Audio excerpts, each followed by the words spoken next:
तो युवा है उसका रुझान मजलिस इत्तेहादुल मुस्लिमीन की तरफ है और मैं नहीं समझता कि बगैर मजलिस इत्तेहादुल मुस्लिमीन की कोई सरकार किसी की बनेगी। इसलिए हिस्सेदारी की बात होगी, अब बराबरी की बात होगी, अपने हुकूक की बात होगी कि आज़ादी के वक्त हम सरकारी नौकरियों में 35% थे और आज 1-1.5% रह गए हैं। तो ये सेकुलर पार्टीज़ ने हमें धीरे धीरे पीछे ढकेला है। ओवैसी साहब हैं जो मुसलमान के मुद्दों की बात कर रहे हैं, मुसलमान की समस्याओं की बात कर रहे हैं। कहाँ हिंदू मुस्लिम पे बात करता है, वो तो हक और इंसाफ की बात करता है, हुकूक की बात करता है, गरीबों के हुकूक की बात करता है, मुसलमानों के हुकूक की बात करता है, दलितों के हुकूक की बात करता है। सबको देख लिया गया, अब इनको भी देखना चाहिए। सरकार जिसकी भी बनेगी मजलिस के समर्थन से बनेगी।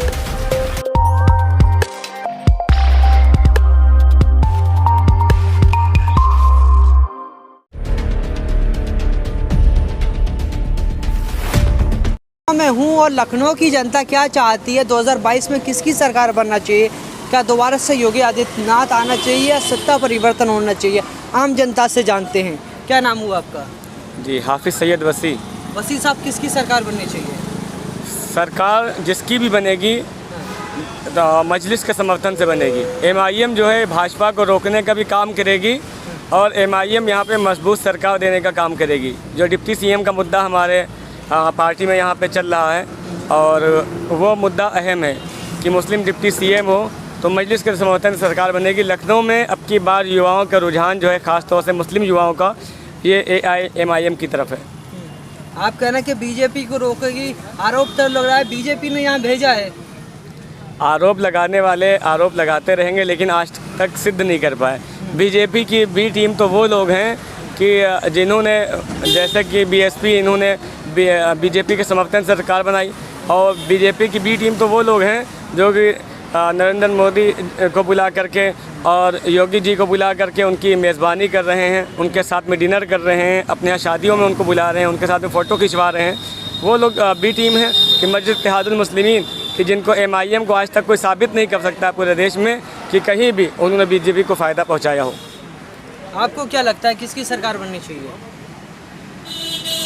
सरकार अब जिसकी भी बनेगी वो बगैर असदुद्दीन ओवैसी के समर्थन के बगैर किसी की नहीं बन पाएगी, क्योंकि उत्तर प्रदेश में जो युवा है उसका रुझान मजलिस इत्तेहादुल मुस्लिमीन की तरफ है और मैं नहीं समझता कि बगैर मजलिस इत्तेहादुल मुस्लिमीन की कोई सरकार किसी की बनेगी। किसकी सरकार बनना चाहिए उत्तर प्रदेश में? उत्तर प्रदेश में तो ओवैसी को आना चाहिए। ओवैसी को क्यों? अब सबको देख लिया गया, अब इनको भी देखना चाहिए। हाँ, सबको देख लिया, इनको मौका देना चाहिए। हाँ। क्यों मौका दे जनता? जनता इसलिए मौका दे कि बीजेपी में तो पूरा जो है महंगाई जो है इतनी ज़्यादा है, सपा में भी इसी तरह से था, बसपा का भी वही हाल था, तो इनका भी देखना ज़रूरी है। ये महंगाई का जिक्र कर रहे हैं तो कहा जाता है कि ओवैसी जो है महंगाई या जो है अन्य मुद्दों पर नहीं बोलते हैं, सिर्फ हिंदू मुसलमान पे बात करते हैं। कहाँ हिंदू मुस्लिम पे बात करता है, वो तो हक और इंसाफ की बात करता है, हुकूक की बात करता है, गरीबों के हुकूक की बात करता है, मुसलमानों के हुकूक की बात करता है, दलितों के हुकूक की बात करता है। कहाँ हिंदू मुस्लिम पे बात करता है। आपको क्या लगता है किसकी सरकार बनना चाहिए? देखिए, सरकार तो बनना चाहिए ओवैसी साहब की, इसलिए कि आज़ादी के बाद से जितनी भी सेकुलर पार्टियां थीं और देश का 22% मुसलमान सिर्फ और सिर्फ 70 साल में ठगा गया। हमने वोट तो सबको दिया, समाजवादी पार्टी को हमने 4 बार मुख्यमंत्री बनाया और कांग्रेस, आज़ादी के बाद से हम कांग्रेस के साथ जुड़े रहे, मगर किसी ने भी मुसलमानों का, चाहे वो शिक्षा का मसला हो, चाहे स्वास्थ्य का मसला हो, चाहे हमारे रिजर्वेशन का मसला हो, किसी ने भी मुसलमानों की तरफ कोई तवज्जो नहीं दी। और सिर्फ अगर कोई बात कर रहा है आज की तारीख़ में तो वो ओवैसी साहब हैं जो मुसलमान के मुद्दों की बात कर रहे हैं, मुसलमान की समस्याओं की बात कर रहे हैं। सिर्फ मुसलमान से कैसे काम हो जाए? देखिए, हम दलित की बात कर रहे हैं, हम आदिवासी की बात कर रहे हैं, हमारा नारा है वो क्लास, वो लोग, चाहे वो हिंदू हो या मुसलमान हो, जो भी पीछे ढकेल दिया गया है, हम उसकी बात कर रहे हैं। हम वंचित वर्ग की बात कर रहे हैं, हम मजलूम की बात कर रहे हैं। पूरे हिंदुस्तान में सबसे ज़्यादा दलित और मुसलमान इस वक्त जेलों में हैं। आदिवासी को नज़रअंदाज कर दिया गया आज़ादी के बाद से, उसकी तरफ कोई तवज्जो, हम उसकी बात कर रहे हैं। हम सिर्फ़ और सिर्फ ये प्रोपेगेंडा है कि हम मुसलमान की बात कर रहे हैं। तेलंगाना में अभी नगर निगम का हुआ, 7 हिंदू भाई हमारे जीत कर आए हैं और हैदराबाद से हमको बहुत बड़ी तादाद में हिंदू वोट देता है। हिंदू और मुसलमान को ये बदनाम कर रही हैं सेकुलर पार्टियाँ कि हम सिर्फ मुसलमान की बात कर रहे हैं। ऐसी बात नहीं है, गलत है। अबू आसिम आज़मी कहते हैं, इमरान प्रतापगढ़ी कहते हैं कि आ गई बीजेपी की बी टीम, इससे बच के रहना। देखिए, बी टीम का हम आपको बात समझा दें, और आप पढ़े लिखे लोग हैं और समाज भी बहुत पढ़ा लिखा और जागरूक हो गया है। अब बी टीम देखिए, 2019 का इलेक्शन आप ले लीजिए। 2019 में हम 3 सीटें लड़े थे पार्लियामेंट की, एक हैदराबाद और एक मुंबई में और एक बिहार में, ठीक। कांग्रेस हमको बी टीम कहती है। कश्मीर से और कन्याकुमारी तक कांग्रेस और बीजेपी लड़ी थी। हम 3 सीटें लड़े थे, ये दोनों लड़े थे। इन 3 सीटों पे लड़ के हम कहाँ से वोट काट देंगे? आपकी नाकामियाँ, वो बीजेपी 300 सीटें लाई है। कांग्रेस की नाकामियाँ और कांग्रेस की जो वंचित तबके को नज़रअंदाज किया गया है, इसकी वजह से सेंटर में भारतीय जनता पार्टी आई है। और सारी सेकुलर पार्टियों की नाकामी की वजह से भारतीय जनता पार्टी इतनी मजबूत हुई है। हम कहीं पे बी टीम नहीं है और ना हम वोट काट रहे हैं। मुसलमान इस बार क्या बीजेपी को रोकेगा या हिस्सेदारी लेगा? हिस्सेदारी लेगा। बीजेपी को रोकना कोई मकसद नहीं, हमारा हिस्सा अब हमको मिलना चाहिए। हिस्से देने वाले वो नाकाम निकले, जिन्होंने हमारे हिस्से की। में ये रहता है कि बीजेपी रोको मुसलमान। बीजेपी कोई मकसद थोड़ो, हम डरने वाली कौम थोड़ो, मुसलमान ये डरने वाली कौम नहीं है। ये बीजेपी है और ये किसी से डरती नहीं है। असल में हमारा मकसद ये है कि हमको हमारा हक मिलना चाहिए, और हमको ही नहीं, हर गरीब को, हर मजलूम को उसका हक मिलना चाहिए।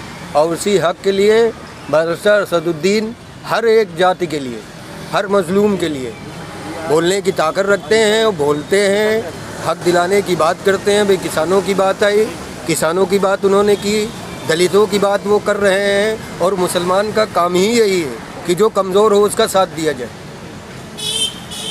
लखनऊ की जनता बीजेपी रोकेगी या सत्ता परिवर्तन करेगी? और भाई क्या बताएं, जिस पर सब है बीजेपी करेगी सत्ता। बीजेपी काम करेगी। बीजेपी अच्छे काम कर रही है। कर ही रही है अच्छे काम। हाँ, बीजेपी अच्छे काम कर रही है। ये कह रहे हैं कि बीजेपी काम करिए। मैं बीजेपी क्या काम करेगी, ये मैं इनसे सवाल करना चाहता हूँ। ये कह रहे हैं बीजेपी ने क्या बीजेपी ने बहुत कुछ किया, तुमको सिलेंडर दिया, कॉलोनी दे रहा है। क्या दिया है? एक जवाब दो।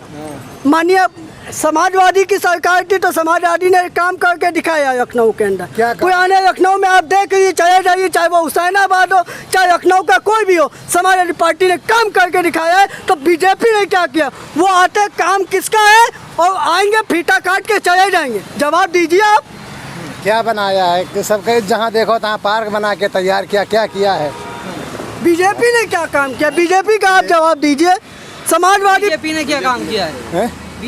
बीजेपी ने बहुत कुछ किया है। एक सवाल बताइए, एक काम बता दिए बीजेपी का। एक काम बीजेपी का आप बता दिए कि बीजेपी ने ये काम किया है तो मैं मान जाऊंगा। ओवैसी यहाँ पर आ रहे हैं, क्या कहेंगे उन्हें? अरे वो तो भाई अब वो आए, मानिए जी, काम तो भाई अखिलेश जी का काम है। अब वो आए, अब वोट लोग तो वोट काटते हैं, वोट काटने आए हैं ना। वोट काटने आए हैं ओवैसी वोट काटने आ रहे हैं। नहीं, अवैसी ना वोट काटा है ना वोट काटने आ रहे हैं। वो अपना हक छीनने आए थे। क्या वो तो हैदराबाद के अंदर, वो तो हैदराबाद में काम करने आए और यहाँ क्या करेंगे ये बताएं।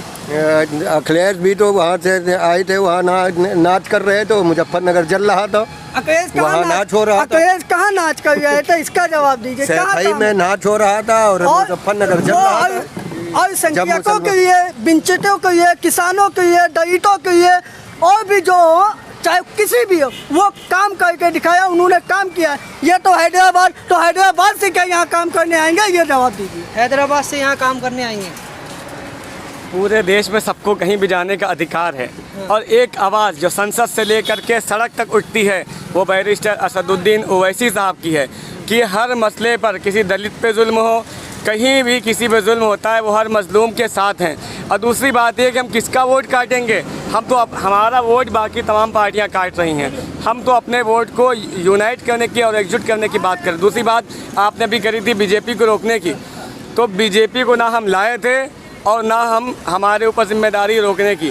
बीजेपी रोकते रोकते 2 सीट से 300 सीट पे पहुंच गई। इसलिए हिस्सेदारी की बात होगी, अब बराबरी की बात होगी, अपने हुकूक की बात होगी कि आज़ादी के वक्त हम सरकारी नौकरियों में 35% थे और आज 1-1.5% रह गए हैं। तो ये सेकुलर पार्टीज़ ने हमें धीरे धीरे पीछे ढकेला है। कह रहे हैं नौकरियां दे दी हैं, रिजर्वेशन पर खामोश हैं। देखिए, पिछला मैनिफेस्टो अगर देख लिया जाए तो 18% अखिलेश ने कहा था कि हम रिजर्वेशन देंगे। जेलों में जो बेगुनाह हैं हम उनको छोड़ देंगे। और आप इनके मैनिफेस्टो मुस्लिम से मुताल्लिक़ सारा मैनिफेस्टो उठा के देख लीजिए। एक बार नहीं, हमने 4 बार इन्हें मुख्यमंत्री बनाया है। इन्होंने एक भी मुसलमानों के प्रति एक भी वायदा पूरा नहीं किया है।